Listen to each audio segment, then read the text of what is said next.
Hello friends, welcome to this educational platform. आप सभी का आपके अपने इस यूट्यूब चैनल पर स्वागत है।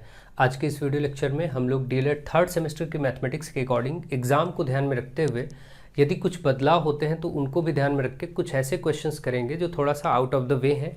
जैसे कि आपके सामने एक क्वेश्चन लिखा है पाई ग्राफ का। बाई चांस आप पे माध्य मध्यिका बहुलक तो है ही, उसके साथ हो सकता है अगर ग्राफ संबंधित कुछ आ जाए तो आप लोगों ने बार ग्राफ या दंड आरेख से संबंधित प्रश्न सीखे हुए हैं, या आप बारंबारता सारणी भी बना सकते हैं, वो मैंने सेकंड सेमेस्टर में पढ़ाया है। तो यहाँ पर आप लोग इसको भी देख लीजिए। पाई चार्ट का अगर कभी कोई क्वेश्चन आ गया, क्योंकि इसमें बेसिक अप्रोचेस होती हैं, कुछ विशेष बातें होती हैं, तो अगर कभी कुछ ऐसा हो तो हम लोग उसको कर सकें तो एक क्वेश्चन इसका भी देख लेते हैं, क्योंकि इससे कोई नुकसान नहीं है, फ़ायदा ही है। चलिए देखते हैं और समझते हैं। आप लोग वीडियोस को ज़्यादा से ज़्यादा शेयर करिए और सभी फ्रेंड्स को जोड़ते रहिए। मैं कोशिश कर रहा हूँ, लेकिन फिर भी आप ये बात ज़रूर ध्यान रखें कि ऐसा किसी को नहीं मालूम होगा कि कोई भी व्यक्ति अगर जानबूझ करके कोई ऐसी बात करता है, पेपर पैटर्न में बदलाव करता है या कुछ भी ऐसा होता है, उसको ना आप समझ सकते हैं ना मैं समझ सकता हूँ। मेरा पूरा प्रयास है, आप जो भी प्रश्न चाहें आप लोग स्वयं से अगर मुझे सेंड करें तो मैं वो भी प्रश्न आपको करवा दूँ, लेकिन इससे कोई लाभ नहीं होना है, क्योंकि ना तो आप उसको समझते ना हम। इसलिए बेहतर होगा कि हम लोग सिलेबस को ही ध्यान में रख के तैयारी करें। सिलेबस से दाएं बाएं अगर कुछ थोड़ा बहुत होता है तो हम ऐसा गणित को सीखें, गणित को सीखने की पद्धति ऐसी होनी चाहिए कि थोड़ा बहुत हेरफेर आप स्वयं से कर पाएँ। आगे से इन फ्यूचर आप लोग इस बात के लिए ध्यान रखें कि कभी भी केवल एग्ज़ाम टाइम पढ़ाई ना करें, बल्कि ऑल टाइम पढ़ाई करें। जब तक कि आपको आपका लक्ष्य प्राप्त नहीं हो जाता, जब तक आपको आपकी नौकरी नहीं मिल जाती, तब तक आप अपने अध्ययन क्षेत्र में जारी अनवरत रूप से स्टार्ट रखें उसको, पढ़ाई को, और अच्छे से अच्छे नंबर गेन करने के लिए क्या प्रयास करें। ठीक है, तो चलिए देखते हैं और आगे देखते हैं। जो भी फ्यूचर में होगा उसको हम समझ नहीं सकते, हम अपना काम करते हैं। तो देखिए यहाँ पर आपको बोला गया एक वार्षिक परीक्षा में अलका द्वारा हिंदी, अंग्रेजी, गणित, विज्ञान और सामाजिक विज्ञान में प्राप्त अंकों को निम्नांकित पाई चार्ट द्वारा दर्शाया गया। देखिए पाई चार्ट ये होता है जो वृत्त पर बनता है। ठीक है, इस चार्ट द्वारा दर्शाया गया है। अलका ने विभिन्न विषयों में जो आपके सामने लिखे हैं, इसमें जो प्राप्तांक इसको मिले हैं, जो अंक प्राप्त किए हैं, उनको इस पाई चार्ट पे दर्शाया गया है। और यदि अलका ने कुल 540 अंक प्राप्त किया, यानी कुल अंक जो अलका द्वारा प्राप्त हैं वो 540 हैं, तो निम्न प्रश्नों के उत्तर देना। 1, 2, 3 प्रश्न ऐसे हैं जिनके आपको आंसर करने हैं। ठीक बात है। तो हम ये देखेंगे कि पाई चार्ट एक्चुअली वृत्त पर प्रदर्शित होता है। पाई चार्ट अगर पूछा जाए क्या होता है, तो वृत्त पर दर्शाए गए मान जो होते हैं विभिन्न विषयों के या विभिन्न मदों के मान, तो उनको हम पाई चार्ट बोलते हैं, जो वृत्त पे दर्शाए जाते हैं, जो कि आपके सामने है। अब हम ये देखेंगे कि भाई इन प्रश्नों को करने का तरीका क्या होगा। जैसे पहला प्रश्न आपका है कि अलका ने किस विषय में 105 अंक प्राप्त किए। तो सबसे पहले तो बेसिक्स पर आप फोकस करिए, कुछ बेसिक्स आप देख लीजिए, फिर इसको डील करते हैं। देखिए बेसिक्स ये है कि कोई भी वृत्त पर अगर कोई कंप्लीट चीज दर्शाई गई होगी तो जाहिर सी बात है वो 360 डिग्री होगी। अगर उसका अंश मान बोले, किसी वृत्त के लिए अगर हम अंश मान बताएं कि अंश में डिग्री में उसका मान क्या होगा, तो वो 360 डिग्री होगा। ये आप सब जानते हैं। संपूर्ण वृत्त 360 को दर्शाता है। अब इसमें कुछ भी हो, जैसे मैं आपसे कहूं कि ये आपका 90 डिग्री है, ठीक, तो संपूर्ण 360 है, तो ये चौथाई हिस्सा हुआ। आप वैसे भी जानते हैं कि 90 जो होता है 360 का एक चौथाई भाग है। आप देखना चाहे तो ये जैसे 90 डिग्री है, इसका भाग निकालना चाहे तो 90 ऊपर रखेंगे और कुल 360 है, इसको नीचे रख दीजिए, तो ये कट करके 4 बार में 1/4 आ जाएगा। ऐसे पता लग गया कि भाई ठीक है, एक चौथाई हिस्सा है। ऐसे ही अगर कभी आपका ये 45 डिग्री यहाँ पर दिया गया है, तो ये कौन सा हिस्सा है, तो 45 ऊपर 360 कुल मान नीचे, आपको अभी पता चल जाएगा कि कितना हिस्सा होगा। तो देखिए अगर हम 5 से काटे तो 5 9 45, और यहाँ काटे तो 5 7 35, 5 दूनी 10, 72 हुआ, 9 1 9, 9 8 72। आप देख रहे हैं ऊपर 1 नीचे 8, तो 1/8वां हिस्सा हुआ। 45 डिग्री का जो मान है वो 1/8वां हिस्सा है। अगर आपको ये हिस्से मालूम हो जाते हैं कि कोई चीज़ 1/8 है, कोई चीज़ 1/4 है, या कोई चीज़ 2/3 है, या कुछ भी इस तरीके से अगर आपको हिस्से मालूम हो जाते हैं, तो ये जो भिन्न में आपके पास मान है, इनको आप आगे चल करके इनके संपूर्ण मान ज्ञात कर सकते हैं वृत्त पर आराम से, उसको 360 से गुणा करके। ठीक है, आराम से आप बता सकते। देखिए 360 में कितना हिस्सा है ये हमारे पास आ गया।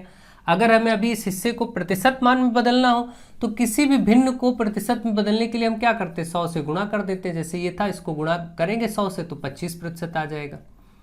किसी भी भिन्न को आप जानते हैं कभी ऐसे बदलाव किए जा सकते हैं कि ये भिन्न में मान तो आप देख रहे हैं कि भाई कुल मान नीचे ले लें और जो डिग्री यहाँ है उसको ऊपर ले लें, तो एक भिन्न के रूप में उसका मान आ जाता है।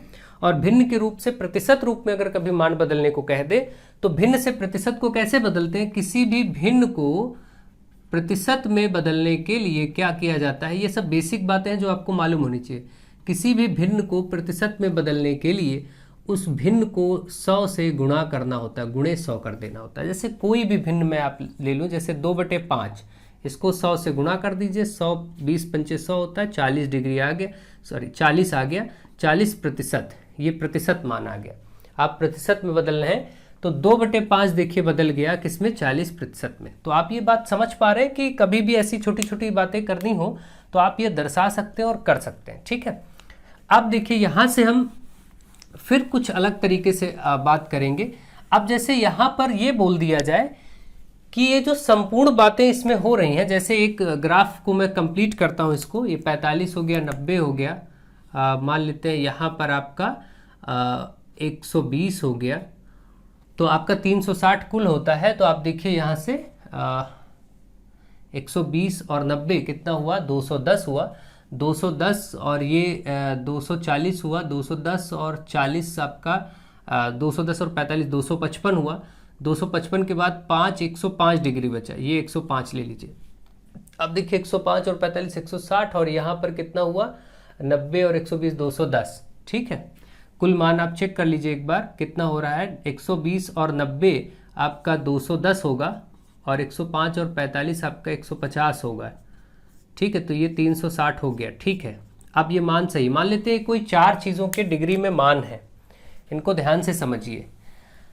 इतना आपको एक ग्राफ बनाया गया जिसमें ये डिग्री में मान दे दिए गए।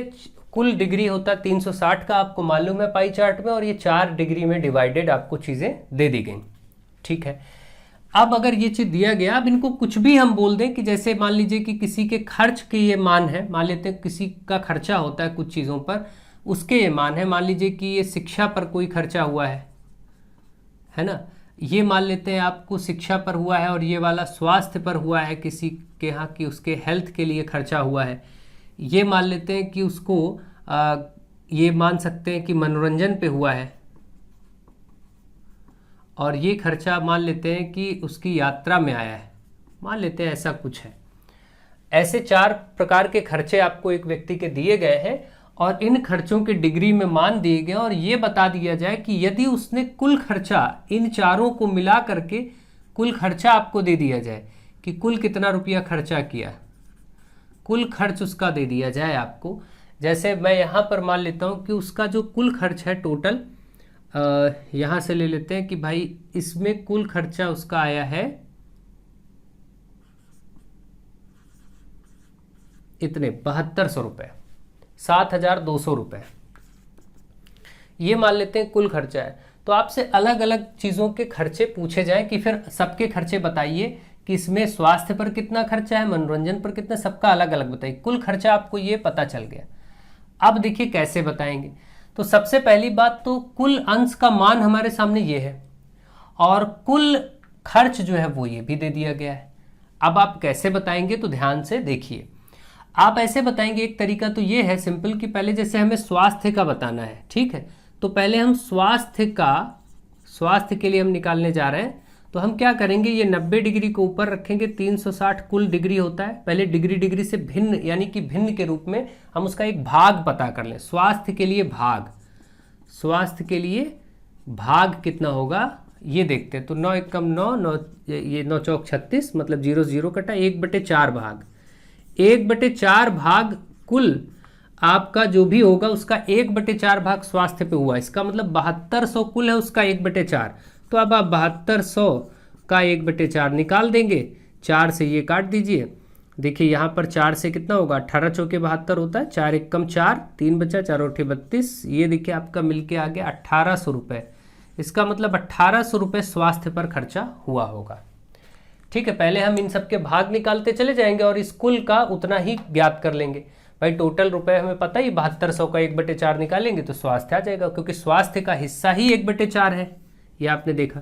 इसी प्रकार से सभी के भाग निकालते जाएंगे और कुल मान में देखते जाएंगे कितने रुपए। तो 1800 रुपये स्वास्थ्य पे हो गया है, ये वाला आप देखिए आपका 1800 रुपये हो गया, यहीं लिख देता हूँ। ठीक है, चलिए अब हम अगली चीज पर आते हैं, फोकस करते हैं कि भाई अब अगला जो है यात्रा पर कितना हुआ, यात्रा का भाग देख लेते हैं। पहले तो यात्रा का भाग देखते हैं। यात्रा का 120 डिग्री मान है, डिग्री में मान 120 डिग्री है और कुल डिग्री 360 होता है, उसको यहाँ बटे में रखिए, इससे भाग पता चलेगा। देखिए 0 0 12 1 12 12 3 36, 1/3 भाग, 1/3 कुल पाई ग्राफ का 1/3 हिस्सा कवर हो रहा है, किसके लिए, यात्रा के लिए। तो कुल रुपए का भी 1/3 हिस्सा होगा। तो इसी तरीके से 7200 का ये कुल रुपए है, इसका भी 1/3। तो का मतलब क्या होता है, गुणा लगाया जाता है। 7200 का 1/3 मतलब गुणा लगा दीजिए। इसको देखेंगे तो 24, यहाँ पर कितना होगा, 24 3 72 है ना भाई, 3 दूनी 6, एक बचा और 3 चौके 12। ठीक है, तो 2400 रुपये आप देख रहे हैं यहाँ पर, इस पर खर्चा हुआ 2400 रुपये। यात्रा पर इसमें ज्यादा खर्चा आया, आपके सामने आ गया 2400 रुपये। इसको ध्यान रखेंगे। अभी यात्रा का भी यहाँ लिख दिया हमने, ऐसे समझने के लिए लिख दिया ताकि याद रहे कितना कितना अमाउंट हो रहा। बाद में टोटल करेंगे तो आप 7200 ही पाएंगे, देखिएगा ये आ चुका है। अब चलिए इसी प्रकार से आगे के देखते हैं इससे कि भाई ठीक है, अब शिक्षा पर निकाल लेते हैं। भाई शिक्षा पर क्या खर्चा हुआ है इनका, शिक्षा का पहले भाग देखते हैं कि कितना भाग है शिक्षा का कुल इसमें। तो इसका मतलब शिक्षा का जो भाग होगा वो 105 डिग्री यहाँ पर दिख रहा है और टोटल डिग्री 360 नीचे ले लिया जाएगा। ठीक है, तो हम देखेंगे अब ये कितना भाग है। जैसे इसको हम 3 से काटते हैं तो 3 1 कम 3, 5 से भी कट जाएगा क्योंकि 5 यहाँ 0, तो 5 से ही क्यों ना काट लिया जाए। 5 दूनी 10, 5 1 कम 5, और यहाँ पर देखिए 5 7 35, 1 बचा, 5 दूनी 10, 21/72 दिख रहा है। ठीक है, इतना ही रहने देते हैं और ना काटे क्योंकि 72 से आसानी से कट जाएगा, इसलिए हम यहाँ पर छोड़ देते, नहीं तो और 3 से काट लेते, कोई दिक्कत की बात नहीं। अब ये दिख गया 72 तो मैंने यहीं छोड़ दिया कि इतना भाग है। तो अब हम देखें ये भाग हमें मिला और ये कुल रुपए हैं, मतलब हम क्या करेंगे 7200 का 21/72 लेंगे, 21/72। ठीक है, तो भाई 72 से 72 कट जाएगा, 100 ये आया और ये 21, तो आप देख रहे हैं 2100 रुपये आपका खर्चा आ गया। एक प्रश्न पहले मैं अपनी तरफ से करा रहा हूँ, फिर इसको करेंगे।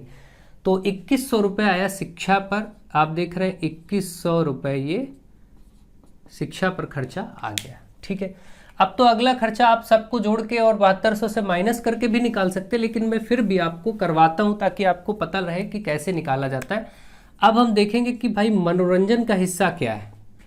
पहले तो हम मनोरंजन का हिस्सा या भाग देख लेते हैं। तो मनोरंजन का डिग्री में मान है 45 और कुल मान है 360। पहले इसको देखें तो 5 9 45, 5 से इसको काट दीजिए, 5 7 35, 5 दूनी 10, 9 1 9 9 8 72। आप देख रहे हैं 1/8, 1/8 भाग यहाँ पर ये अपना जगह कवर कर रहा है और कुल मान का भी, तो 7200 का भी 1/8 निकालेंगे। कुल रुपए जो खर्च है इसका भी 1/8 निकाला जाएगा। ध्यान दीजिए एक एक बात पर। तो 7200 गुणे 1/8, 8 9 72, तो 9 2 0 मतलब 900 रुपये। ये वाला खर्चा है 900 रुपये। आप देखिए खुद ही सारे मान आपके सामने निकल गए। ऐसे प्रश्न आपको दिए जा सकते हैं, आप जोड़ के देख लीजिए क्या ये 7200 हो रहा है। चलिए चेक करते हैं, आप चेक करिए, आपने सही निकाला है तो ये 2100 हुआ, ऊपर देखिए 1800 हुआ और ये 2400 हुआ और ये आपका 900 हुआ। देखिए 2 0 9 8 1 9 9 18 18 2 18 4 22 के 2 हासिल लगा 2 2 2 4 1 5 2 7, 7200 रुपये हुआ। इसका मतलब आपने जो भी कैलकुलेट किया वो बिल्कुल सही कैलकुलेट किया। आपने ये बात समझ ली होगी कि अगर किसी व्यक्ति के द्वारा स्वास्थ्य, मनोरंजन, यात्रा और शिक्षा पर इतने इतने डिग्री में पाई चार्ट पे दिखाया गया है, तो क्योंकि पाई चार्ट संपूर्ण होता ही है 360 का, तो कुल मान 360 और ये वाले मान हमें पता ही है, इससे हम हमेशा भाग निकाल लिया करेंगे। 90/360 इसका भाग आ गया, 45/360 मनोरंजन का भाग आ गया, 120/360 तो यात्रा का भाग आ गया, 105/360 तो शिक्षा का भाग आ गया। इनकी भिन्ने 1/4 1/8 ऐसे हमारे सामने आ जाएगा। उसको कुल खर्चे से गुणा कर देंगे तो सबके अलग अलग खर्चे आते चले जाएंगे बस। ठीक है, यानी ये सब चीजें आप समझ सकते हैं कि ये काम अगर आता है बाई चांस तो आप कैसे करेंगे। देखिए इसीलिए मैं कहता हूं कि पढ़ने के लिए करने के लिए कोई लिमिट नहीं है, ठीक है। ये सब 7th स्टैंडर्ड की चीज़ें हैं देखिए, लेकिन फिर भी आपने किया नहीं होता इसलिए वो चीज़ आपको लगता है कि टफ है, और कोई बात नहीं है। बाकी अब चलिए इसको करते हैं, देखते हैं। यहाँ पर देखिए बोला गया है, अब जो भी चीज़ें आपके सामने लिखी सीधे मैं आता हूँ। एक तो कुल अंक 540 है, यानी ये जो पाई चार्ट आपका दिखाया गया है इसमें कुल अंक मैं नोट कर लेता हूँ जो हमारे काम का रहेगा 540 अंक जो अलका ने प्राप्त किए। अब हम जो कुछ भी इसमें कहा गया वो हम देखेंगे कि अलका ने किस विषय में 105 अंक प्राप्त किए। तो यहाँ तो कहीं 105 अंक लिखे नहीं, विषय लिखे, उनके अंशमान पता है। तो अब ये प्रश्न थोड़ा सा घुमावदार हो गया हल्का सा, कि अब आपको अंक दे दिए गए कि 105 अंक कहाँ प्राप्त हुआ। तो अब हम ये तो कह सकते हैं कि भाई ठीक बात है, 540 कुल अंक है, 540 अंक ये बराबर होंगे 360 डिग्री के। ये तो बात आपको समझ में आ रही है। क्यों? क्योंकि कुल इस पाई ग्राफ का मान डिग्री में 360 है और कुल अंक भी प्राप्त हुए हैं 540। इसका मतलब हम ये कह सकते हैं कि ये जो 540 अंक है ये 360 डिग्री के बराबर है। तो एक अंक कितने के बराबर होगा? तो आपको जैसे पता है यूनिटरी मेथड क्या होता है, एक एक नियम से ये इधर बटे में हो जाएगा 360 के नीचे। पता चल गया कि एक अंक इतने डिग्री के बराबर होगा, ठीक है। तो आपको कितने अंक बताने हैं? 105 अंक। तो आपको जैसे एक का पता चल गया तो 105 करने के लिए आप गुणा ही तो करेंगे कि भाई 105 अंक फिर किसके बराबर होगा। तो 360 बटे 540 गुणे में 105। भाई कोई चीज़ एक पेन की कीमत 5 रुपए, तो 3 पेन की कीमत 3 गुणे 5, यही तो करते, गुणा ही तो करते। ऐसे ही अगर एक अंक का मान ये है तो 105 का गुणे 105 हो गया, ठीक है। ये बहुत बेसिक चीज़ें हैं एक एक नियम की।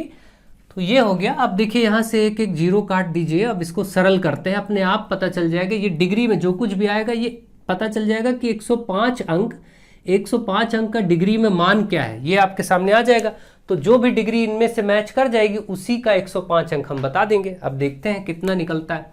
9 से देखिए, 9 चौके 36, 9 छाक 54, ठीक है, ये कट गया। और देखें तो अब इसको देखिए, 2 दूनी 4, 2 तिहाई 6, फिर 3 से इसको देखिए, 3 तिहाई 9, 3 पची 15, तो 2 ऊपर और 35 भी ऊपर। ये 35 दूना 70 आप देख रहे हैं आ गया। मतलब कि 70 डिग्री वाला जो है वही 105 अंक है।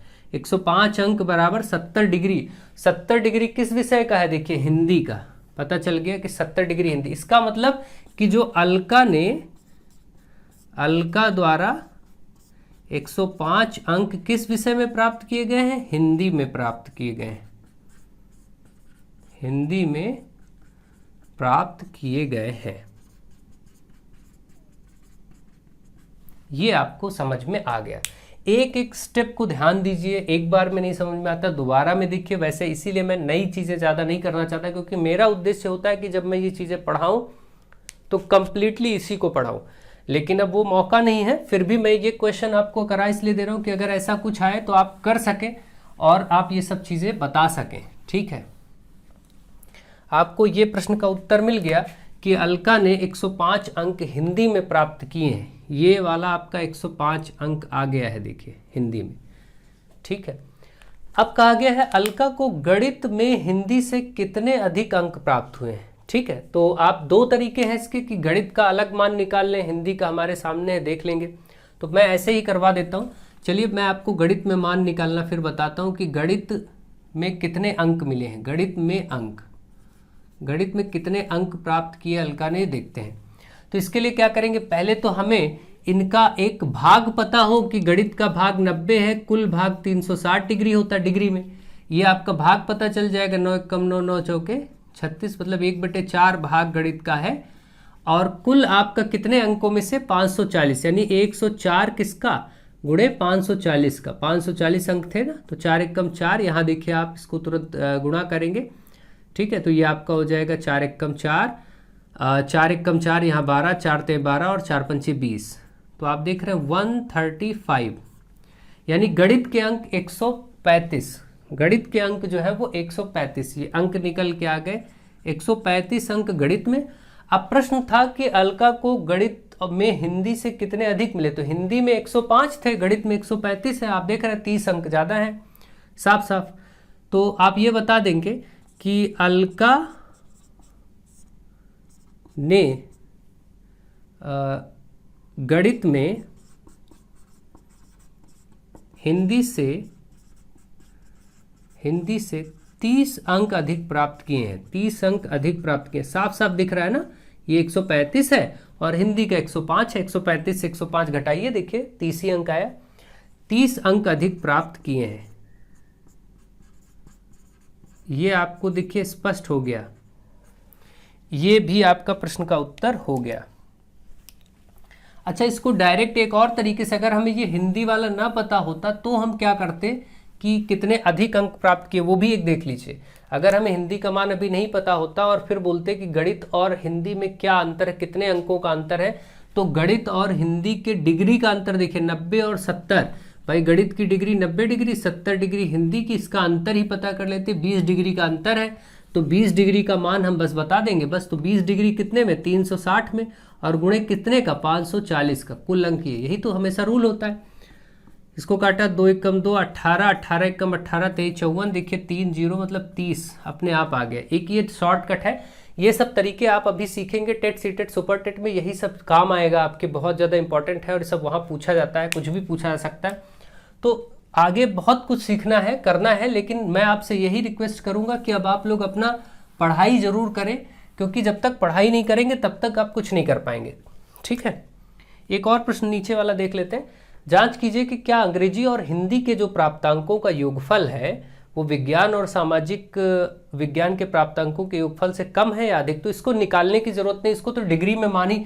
भाई जिसकी डिग्री जितना ज़्यादा है वो उतना ज़्यादा मान है, जिसकी डिग्री जितना कम है वो उतना कम मान है। तो सीधे इसको डिग्री में ही चेक कर ले, किसका, अंग्रेजी और हिंदी। देखिए हम इसको ज़्यादा कैलकुलेट करने की ज़रूरत ही नहीं, इस प्रश्न की डिमांड यही पूरी हो जाएगी कि अंग्रेजी प्लस हिंदी का जो डिग्री में ही मान है वही देख लीजिए। अंग्रेजी और हिंदी मिला करके अंग्रेजी का जो डिग्री में मान है वो है 55 और प्लस हिंदी का जो डिग्री का मान है वो है 70, है ना। देखिए हिंदी का ये 70 डिग्री और ये 55 डिग्री, अंग्रेजी और हिंदी का जोड़िए तो 125 डिग्री आया। ये अंग्रेजी हिंदी का आ चुका। अब किसका चेक करना था, अंग्रेजी और हिंदी का किसके साथ देखना था, विज्ञान और सामाजिक विज्ञान। अब हम लेते हैं विज्ञान प्लस सामाजिक विज्ञान, इसका भी मान चेक करते हैं। भाई विज्ञान का आपके सामने कितना, 80 और सामाजिक विज्ञान का 65। ये 80 और ये 65, इसको जोड़ लीजिए, 5 8 6 14। आप देख रहे हैं 145 डिग्री। कौन सा मान अधिक दिख रहा है, यही वाला दिख रहा है। इसका मतलब विज्ञान और सामाजिक विज्ञान का जो प्राप्तांक है वो अंग्रेजी और हिंदी के प्राप्तांक से अधिक है। यही आपको बताना था कि अंग्रेजी और, जांच कीजिए कि अंग्रेजी और हिंदी के प्राप्तांकों का योगफल विज्ञान और सामाजिक विज्ञान के प्राप्तांकों के योगफल से कम है या अधिक। तो अंग्रेजी और हिंदी का कम है, इसका अधिक है ना, साफ दिख रहा है। अब आप इनके मान निकाल के देखने की कोई जरूरत नहीं, निकालना चाहे तो 145/360 करें और गुणे में कुल 540 कर दे, मान भी नंबर भी आ जाएंगे, लेकिन कोई जरूरत नहीं। आई होप आप इसको समझ गए होंगे। यहाँ पर सारा खेल कितना है, यहाँ पर अब मैं स्पष्ट एक बार में शॉर्टकट आपको फिर से समझा देता हूँ, ध्यान दीजिए। की पॉइंट्स अभी तक अगर जिनको डाउट हुआ वो एक बार शॉर्ट में समझ लें। यहाँ पर कुछ भी ज्ञात करने के लिए सबसे पहले आपको ये पता होना चाहिए कि ये डिग्री है तो कुल डिग्री 360 है, उससे तुलना की जाती है। जैसे 90/360 किया, हमें मिल गया 1/4। 1/4 हिस्सा कवर कर रहा है पाई चार्ट में और कुल मान 540 है, तो इस कुल का 1/4 कर देंगे तो ये अंक में मान आ जाएगा सीधे। यही सब करना होता है। आप, सिंपल सी बात है, तरीकों को आपने ध्यान दिया होगा तो आप समझ गए होंगे। ये पाई चार्ट से संबंधित था, मैंने एक क्वेश्चन इसलिए करा दिया कि आपको बेहतर से बेहतर तरीके से पता हो। और एक बार आपको, चलिए मैं देखता हूँ कोशिश करके कि पाई चार्ट बनाना भी सिखा देता हूँ कि अगर पाई चार्ट पे आ जाए। देखिए मैं आउट ऑफ द वे बार बार बोल रहा हूँ कि इस वक्त जो क्वेश्चन कर रहा हूँ मैं इसको आउट ऑफ द वे समझ रहा हूँ। आपका जो सिलेबस है उससे इतर अलग हटके मैं ये कार्य करा रहा हूँ, इसलिए कि आपको बेसिक नॉलेज भी होना चाहिए। दूसरा, इसमें कुछ भी अगर ऐसा बदलाव के साथ आता है तो आप कर सके, क्योंकि वैसे भी कोर्स तो मैंने इतना पढ़ाया है कि अगर आप उतना ही पढ़ लेंगे, वो सारे वीडियोस अगर आपने ढंग से देखे हैं और अगर आपने उनको अभ्यास किया है, मॉडल पेपर सीखे हैं, तो उसके बाहर कुछ नहीं होना चाहिए। इतना कुछ वहाँ आपको कराया गया है, वही अपने आप में मोर देन सफिशिएंट है। बार बार देखिए उसको। लेकिन इस वक्त जो क्लासेस मैं कर रहा हूँ उसमें थोड़ा बदलाव इसलिए ही कर रहा हूँ कि अगर कुछ ऐसा इधर उधर होता है तो भी फिर भी हम लोग ये नहीं कह सकते कि इतना ही हो सकता है या और कुछ हो सकता। आप खुद सोच के बताइए, क्या आपको ये मालूम है क्या हो सकता है? किसी को ये नहीं ज्ञात है, आपके किसी पुराने से पुराने अनुभवी टीचर को नहीं ज्ञात है, हमें भी नहीं ज्ञात है, किसी को भी नहीं ज्ञात है क्या हो सकता है। लेकिन इससे घबराने की आवश्यकता नहीं है। ये नहीं कि हम दिन रात यही सोचें और घबराएं और नींद हमारी गायब हो जाए, हम पागल हो जाए, ये सब मूर्खता है। Just think about your future, just think कि हमें अब पढ़ना है, आगे बढ़ना है, हमें कुछ भी किसी चीज़ से कोई मतलब नहीं रखना है, ठीक है।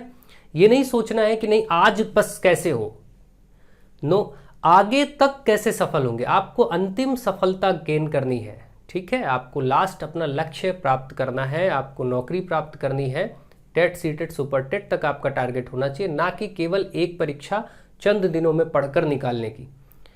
आप अगर ढंग से पढ़ेंगे, मैं आपको फिर भी बता रहा हूँ, कोई भी व्यक्ति यदि ढंग से अपना सिलेबस पढ़ेगा तो कितना भी बदलाव क्यों ना हो, सिलेबस से उतना जरूर आपको मिलेगा जितने में आप अच्छे से पास हो सके। मतलब 25 नंबर में मोर देन 15 मार्क्स तो अगर कितना भी बदलाव कर लें तब भी आपके ही होंगे जो सिलेबस का हिस्सा होगा। ये होना चाहिए। अब यदि इसके बाद भी समस्त लिमिट को कोई क्रॉस करता है तो फिर उसमें ना आप दोषी हैं ना हम दोषी हैं। जो भी कुछ कर रहा वो करता रहे। हम क्या कर सकते हैं, हम आगे से मैथमेटिक्स सीखेंगे, कंप्लीटली सीखेंगे और बहुत अच्छे से उसको एग्जीक्यूट करेंगे, मार्क्स गेन करेंगे। तो मुझे आशा है आप सब इन बातों को समझ रहे हैं। चलिए आगे बढ़ते हैं और चीज़ों को सीखते हैं। अब एक प्रश्न आपके सामने विभिन्न प्रकार का दिख रहा है, जिसमें अभी मैंने इसके पहले जो कराया उसमें पाई चार्ट दे करके विभिन्न प्रश्नों के उत्तर आपसे पूछे। अब मैं आपको एक तालिका चार्ट दे रहा हूं जिससे आपको पाई चार्ट बनाना है, ठीक है। पाई चार्ट बनाने का मतलब उनको डिग्री में उनके मानों को दर्शाना है।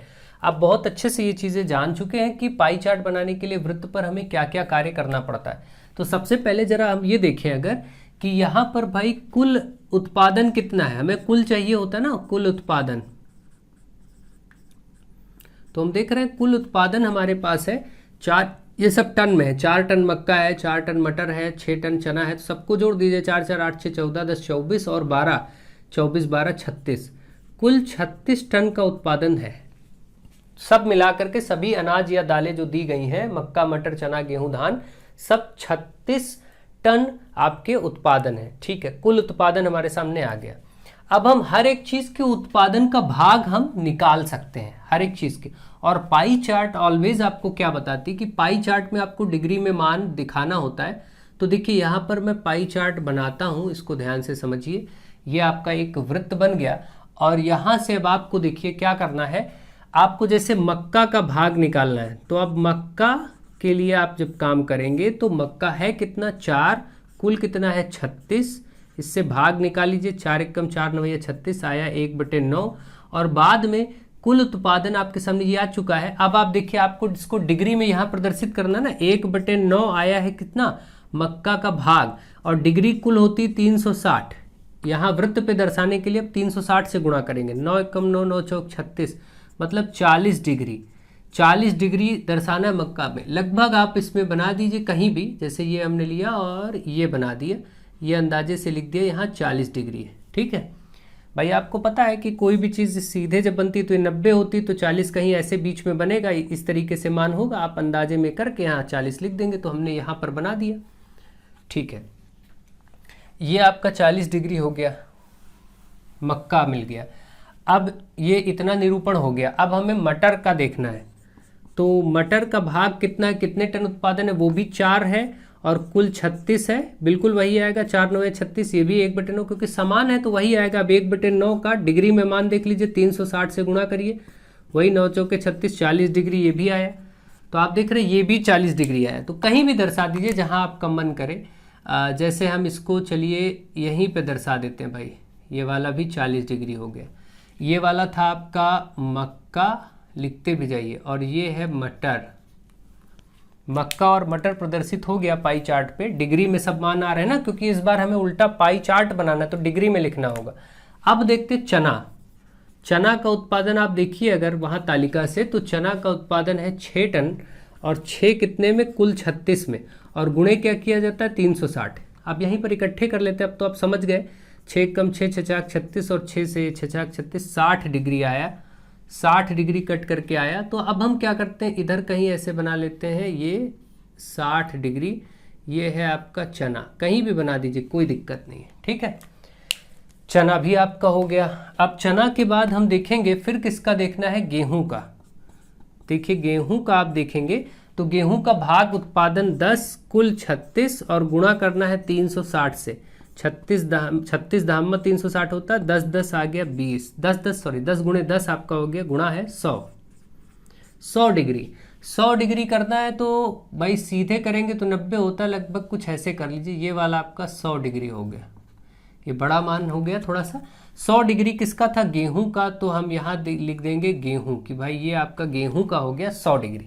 अब कुल 360 होता है, निकालिए चाहे सबको जोड़ के 360 माइनस करिए, वही आएगा। देखिए आप यहाँ मैं पहले माइनस करके दिखा देता हूँ, फिर निकाल के दिखा देता हूँ।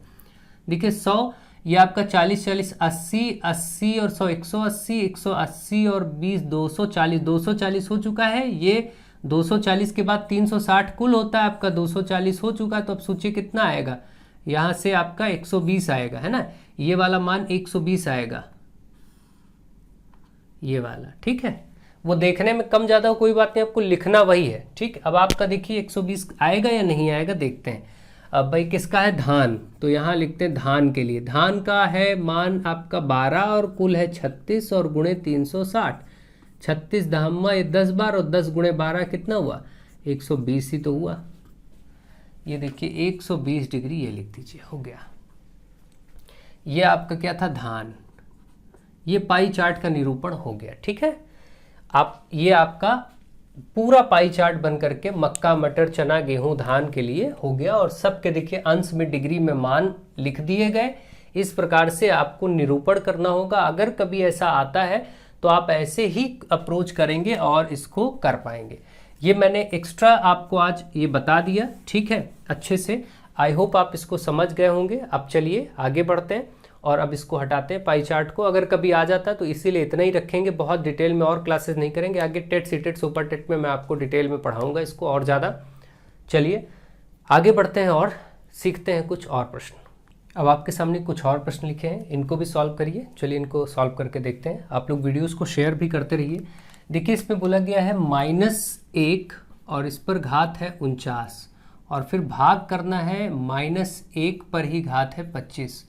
देखिए आप एक बात याद रखिए, -1 पर कोई भी घात क्यों ना हो। जैसे मैं आपसे कहूँ कि -1 पर एक ही घात है, आप कहेंगे -1 ही आएगा। फिर 1 का मतलब वही संख्या। -1 पर अगर 2 घात है तो आप देख रहे हैं -1 गुणे -1 2 बार करेंगे तो माइनस माइनस प्लस हो जाएगा, लेकिन 1 एकम 1 प्लस का 1 आ गया। -1 पर 3 घात है तो आप ऐसे लिखेंगे -1 गुणे -1 गुणे -1 मतलब माइनस माइनस प्लस, फिर प्लस माइनस माइनस, और 1 एकम 1 ही रहेगा लेकिन माइनस का। आप एक पैटर्न देख पा रहे हैं कि इसी प्रकार से एक और कर लेते हैं। -1 गुणे -1 गुणे -1 गुणे -1, 4 बार जब घात है तो ऐसे करेंगे, लेकिन माइनस माइनस प्लस, फिर प्लस माइनस माइनस, फिर माइनस माइनस प्लस यानी प्लस का 1। तो आप देखिए जब जब घात विषम है 1 3 5 ऐसे, तब तब वो माइनस आ रहा है, -1 का मान -1 आ रहा है। और जब जब घात सम संख्या है 2 4 6 8, तब तब ये प्लस आ रहा है। देखिए तो यानी कि आपने ये चीज ध्यान रखनी है एक रूल के तरीके से कि -1 पर जब भी घात सम संख्या होगी तो वो +1 आएगा। -1 पर घात कोई भी संख्या कितनी भी बड़ी क्यों ना हो, लेकिन अगर विषम है तो वो -1 आएगा। ये रूल आप हमेशा याद रखिए। जैसे मैं आपसे कहूँ -1 पर 999 क्या होगा, तो 999 घात एक विषम संख्या है, -1 आएगा। मैं कहूँ -1 पर 2068 क्या होगा, 2068 क्या है, सम संख्या है क्योंकि पीछे 8 है, तो ये +1 आएगा, है ना। ये सब बातें आप याद रखें, ठीक है। चलिए आगे बढ़ते हैं फटाफट यहाँ पर। अब तो आपको आंसर पता ही चल गया होगा, कोई दिक्कत नहीं भाई। -1 पर 49 यानी ये -1 आएगा, और फिर भाग देना है -1 पर 25, ये भी विषम ये भी विषम, तो ये भी -1 आया। ये देखिए -1 ऊपर भी, और भाग करना तो बटे में लिखेंगे, दोनों माइनस ऊपर नीचे हो गए, कट के 1 आ गया प्लस का। ये उत्तर हो गया। ऐसे ही अगर होता -1 प्रश्न और बना लेते हैं। मान लीजिए यहाँ पर है 18 और गुणे -1 पर ही है 27। अब आप आंसर बताइए। तो आप देखिए -1 पर 18 है, तब तो ये आप देखेंगे प्लस में, क्योंकि सम संख्या है तो +1, और गुणे में -1 पर 27, ये एक विषम संख्या है तो -1। अब देखिए एक एकम एक ही होगा, लेकिन प्लस माइनस माइनस, तो माइनस का एक उत्तर हो गया। ठीक है, इस प्रकार से कोई भी प्रश्न क्यों ना बने, एक के साथ आप ऐसे ही उसका आंसर निकाल देंगे। ठीक है, चलिए आई होप आप इसको भी बहुत अच्छे से समझ गए होंगे। नेक्स्ट क्वेश्चन नंबर 2, 1000 बटे 1331, 1000 बटे 1331 का को 10 बटे 11 की घात के रूप में लिखे। देखिए आप खुद ही देख रहे हैं कि 10 बटे 11 हिंट आपको मिल चुकी है, इसी का या तो घात 2 होगा या फिर घात 3 होगा, है ना। सिंपली घात 3 ही दिख रहा है, 10 गुणे 10 गुणे 10 ही 1000 होता है, इसका मतलब 10 बटे 11 की घात 3 है। बस ये उत्तर हो गया आंसर। अब आपको चेक करना था, जिनको मैंने कहा था कि 1 से लेकर के 15 तक की संख्याओं का घन भी याद रखें, मतलब जैसे 1 का घन यानी घात 3 1 ही होता है, 2 का घन आप देखते हैं 8 होता है, ऐसे 3 का घन 27 होता है, 4 का घन 4 चौके 16 चौके 64 होता है, 5 का घन 125 होता है, 6 का घन 216 होता है, ऐसे 7 का 343 होता है, 7 का 343, 8 का 512, इस तरीके से आपको 15 तक याद रखना है। ठीक है, तो ये सब घन अगर याद है तो थोड़ा सा आसानी हो जाती है। जैसे वहां पर देखिए अगला ही प्रश्न आपका, देखिए इसी से सहायता हो जाएगी, -343 बटे 512 को आपको -7 बटे 8 में लिखना है। ठीक है, तो भाई माइनस है तो माइनस में ही आएगा घन में, -7 बटे 8। आपको मालूम है कि अगर इसको घात 3 करेंगे तो 7 का घन देखिए 343 होता है, मैंने बताया, 8 का 512 होता है, देख लीजिए आपको साफ साफ आप लिख सकते हैं। यानी कि इसको जो है घातीय रूप में लिखेंगे तो -7 बटे 8 की घात 3 हो जाएगा। ठीक है, ये सब याद होना चाहिए। और अगर आपको याद नहीं है तो फिर आपको इनके लासा फैक्टर गुणनखंड लेना पड़ेगा, और फिर 3 के त्रिक जोड़े बना के घनमूल निकालना आना चाहिए। फिर वो सब लंबी प्रक्रिया, जटिल प्रक्रिया हो जाएगी, देखना होगा कौन कितनी बार आ रहा है। तो इससे बेहतर है कि इस तरीके से चीज़ों को समझ लिया जाए। ठीक है, नेक्स्ट आप देखिए 15625। अब देखिए यहाँ मैं आपको वो प्रक्रियाएं सिखा देता हूँ जो यहाँ पर नहीं सीखी आपने, अब इसमें सीख लीजिए। 15625 को एक तो 5 पर घात बताना कितना होगा, दूसरा 25 पर कितना होगा, और तीसरा 125 पर घात क्या। ये तीनों पर घात अभी हमको यहाँ पर लिखनी बाकी है। ठीक है, जो कि आपको यही प्रश्न है कि 15625 को 5, 25 और 125 की घातीय संकेतन में लिखना है। तो पहले अब हम 15625 को फैक्टर करते, गुणनखंड करते हैं। तो 3 से कटेगा कि नहीं देखते हैं। 3 से तो इसमें कुछ है ही नहीं, तो 5 ही से चेक करना है। तो 5 से करिए, 5 3 15, 5 एकम 5, 12 हो गया, 5 दूनी 10, 50 25। फिर 5 से देखिए तो 5 छक्का 30, 1 बचा 12, 5 दूनी 10 और 50 25। फिर 5 से देखिए तो 5 एकम 5, 5 दूनी 10, 50 25, 5 और 25 पंचे 125। फिर 5 से 50 25, फिर 5 से 1, ये सब आपको करना आता है। अब आप देखिए 5 की घात जब करेंगे तो 1 2 3 4 5 6 बार तो 5 है ना, 5 गुणे 5 गुणे 5 गुणे 5 गुणे 5 गुणे 5, ये 6 बार दिख रहा है। ठीक, अब इसी से आप हिंट लेके यहाँ घाते चढ़ाइए। 5 कितनी बार है, 1 2 3 4 5 6 बार, तो 5 पर घात 6 हो गया, ये निरूपण हो गया। 25 पे करना है तो 25 के जोड़े, ये 25 हो गया, ये 25 हो गया, ये 25 भाई 50 25 भाई, यहाँ पे देखिए 25, ये 50 25 गुणे ये 50 25, 25 कितनी बार, 3 बार आएगा, तो 25 की घात 3 चढ़ेगा। 125 कब आएगा, जब 125 तब आता है जब 5 को 3 बार लिया जाए। देखिए 50 25 पंचे 125, और ये भी 50 25 पंचे 125, इसका मतलब 125 गुणे 125 2 बार बनेगा। 2 बार बनेगा तो यहाँ 2 कर दीजिए। आप देख रहे हैं कि यही इन तीनों के ही मान यही आएगा, 15625 ही आएगा। चाहे ये निकाले 5 गुणे 5 गुणे 5 6 बार करें तब भी यही आएगा, 25 गुणे 25 गुणे 25 3 बार करें तो भी यही आएगा, 125 गुणे 125 2 बार करें तब भी यही मान आएगा। ये इसी प्रकार से आप इनको भी चेक करते तो कर लेते, लेकिन डायरेक्ट याद है, छोटे छोटे नंबर है तो सीधे कर लीजिए। ये बड़ा नंबर था, मैंने आपको अलग से करके दिखा दिया कि अगर ऐसे प्रश्न आ जाए तो भी आप इसको परिवर्तित कर सकें। नेक्स्ट, इसमें कहा गया है कि 0.0001, 4 संख्याएं, 4 अंक है मतलब इसमें, और कहा गया इसको 0.01 पर घात बनाइए, मतलब 0.01। आप खुद बताइए 0.01 मतलब 2 अंक पे दशमलव, यहाँ 4 अंक पे दशमलव, इसका मतलब इसको जब इसी से गुणा करेंगे तो 2 अंक ये 2 अंक ये मिलके 4 अंक आ जाएगा, यानी यही आ जाएगा 0.0001, तभी तो आएगा। देखिए भाई 2 अंक इधर से 2 अंक इधर से, दशमलव में अंक जुड़ करके 4 अंकों पे दशमलव तभी लग पाएगा जब ये लिखा हो। तो मतलब ये 2 बार लिखा होना चाहिए। बस आंसर हो गया। आपको इसी का बताना था कि भाई ये इस पर घात क्या आएगी, 2 आएगी, क्योंकि 2 बार गुणा करके ही तो ये मिलेगा। तो ये बात आप अच्छे से समझ गए होंगे। तो इस संख्या को 0.01 पर घात 2 लगा करके निरूपित किया जा सकता है। ठीक है, ये निरूपित कर दिया गया, यानी व्यक्त कर दिया गया। निरूपित का मतलब रिप्रेजेंट करना, व्यक्त करने का मतलब रिप्रेजेंट करना। ठीक है, ये हो गया।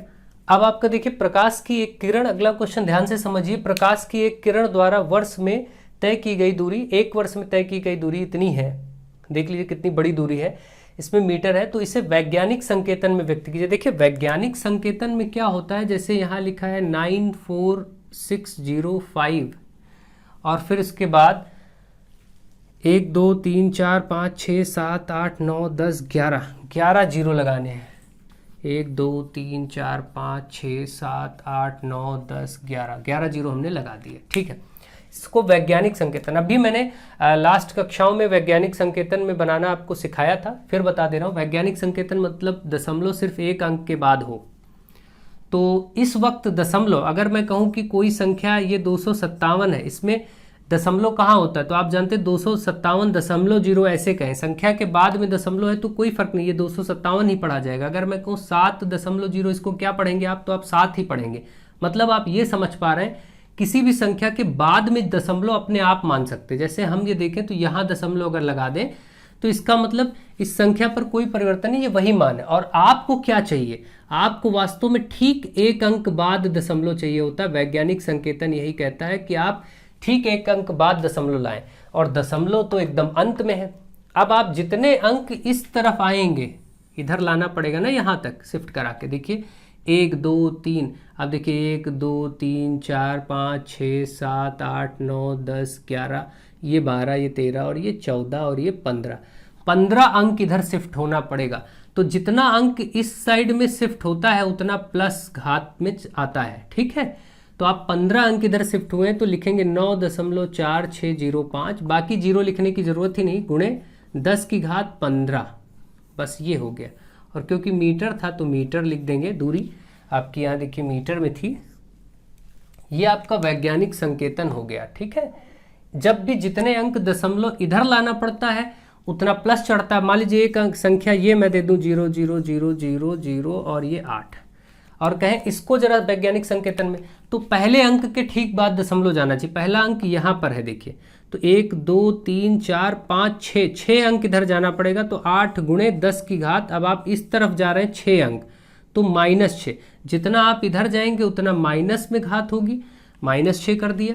और इस तरफ आएंगे जितने अंक उतना प्लस में घात की जाएगी। मतलब पहले से जो हो उसमें उतना जोड़ दीजिए, और इधर जाते समय पहले से अगर कुछ है तो उसमें उतना माइनस कर दीजिए। यहाँ तो पहले से कुछ था ही नहीं, आपको बनाना था। ये वैज्ञानिक संकेतन इसका, ये इसका। तो इस रूप में कुछ भी कोई भी चीज़ पूछी जा सकती है। ये सब घातांक चैप्टर से संबंधित है आपके, इसलिए मैंने आपको विभिन्न प्रकार की चीज़ें पढ़ाना उचित समझा, वो भी पढ़ा रहा हूँ। इसके बाद कुछ कह नहीं सकते, सब कुछ ऊपर वाले के हाथ में है। ऊपर वाले के हाथ में तो वो हमेशा आपका भला ही चाहता है, लेकिन ये संसारिक लोगों के हाथ में है, इसलिए संसारिक प्राणी जो है वो उचित रूप से चीज़ें नहीं समझते। लेकिन हम लोग ये ज़रूर समझें कि अगर हम पढ़ाई कर रहे हैं, अध्ययन कर रहे हैं, तो क्या हमें 6th 7th 8th स्टैंडर्ड तक का सही नॉलेज होना चाहिए या नहीं। आप अपने आप से ये प्रश्न करिए। अगर होना चाहिए तो बिल्कुल ठीक बात है, क्योंकि आपको 5th स्टैंडर्ड पढ़ाना है तो आप 8th तक का ज्ञान रखें ही रखें। 8th पढ़ाना है तो 10th तक का ज्ञान रखें, और आगे पढ़ाना है तो आगे बढ़िए। इसी तरीके से कहने का मतलब ये है कि आपको 8वीं कक्षा तक का ज्ञान होना ही चाहिए, विशिष्ट रूप से विज्ञान, गणित और अंग्रेजी का, हिंदी का भी इस तरीके से। और बाकी सामाजिक विज्ञान वगैरह जो इतिहास भूगोल आदि होते हैं तो पढ़ के आराम से पढ़ सकते हैं, कोई दिक्कत नहीं, कभी भी स्टडी करेंगे सीख सकते हैं। ठीक है, तो आप ये चीज़ समझिए, ध्यान दीजिए कि आपको क्लास 8 तक चीज़ें सीखना ही सीखना है, इसमें कोई डाउट नहीं है। मैं बहुत शीघ्र अपने दूसरे चैनल पर ये क्लासेस स्टार्ट करूंगा। जैसे ही फ्री होता हूं आप लोग उसको सब्सक्राइब कर लीजिए। आशीष सर स्टडी जोन के आगे एकेडमिक्स और लगा लीजिए, एकेडमिक्स सर्च करेंगे आपको मेरा वो भी चैनल मिल जाएगा, उसको ज्वाइन कर लीजिए आप लोग। अभी आने वाले समय में उस पर क्लासेस भी आएंगी जो आपको 6th 7th 8th स्टैंडर्ड, मतलब वहाँ मैं प्योर एकेडमिक पढ़ाऊँगा, जो कक्षा 6 से 12 तक के कक्षाओं में आपके भाई बहनों के लिए भी काम आएगा। और आप सब कमेंट में बताएं, वो सब मैं करूँगा। आपको क्लासेस जो मैं करवा रहा हूँ बहुत ही विशेष रूप से सोच समझ के ही करवा रहा हूँ कि थोड़ा सा डिफरेंट ही इनको आप एक थोड़ा सा ढंग से देख लीजिएगा, क्योंकि आ भी सकता है, पूछ भी सकते हैं, और बाकी तो कोई दिक्कत नहीं। कोर्स तो आपका कंप्लीट ही है, मॉडल पेपर्स भी हैं, करते रहिए, लगातार करिए, बेस मजबूत करिए और आपका भला होगा, अच्छा हो पेपर आप सबका और बढ़िया हो। बस चिंता मत करिए, चिंता करने से कुछ नहीं होता, डरिए घबराइए नहीं। बहुत से बच्चे फालतू में डरते घबराते हैं। ऐसा कायरतापूर्ण आपको जीवन नहीं जीना, आपको अच्छे से स्ट्रांगली फर्मली चीज़ों को फेस करना है। ठीक है, जो भी होगा ठीक है, हम बेहतर बनेंगे, अच्छा सीखेंगे, अच्छा करेंगे, आगे से पढ़ाई में ध्यान देंगे, ये बात हमें आनी चाहिए। So thank you to all of you.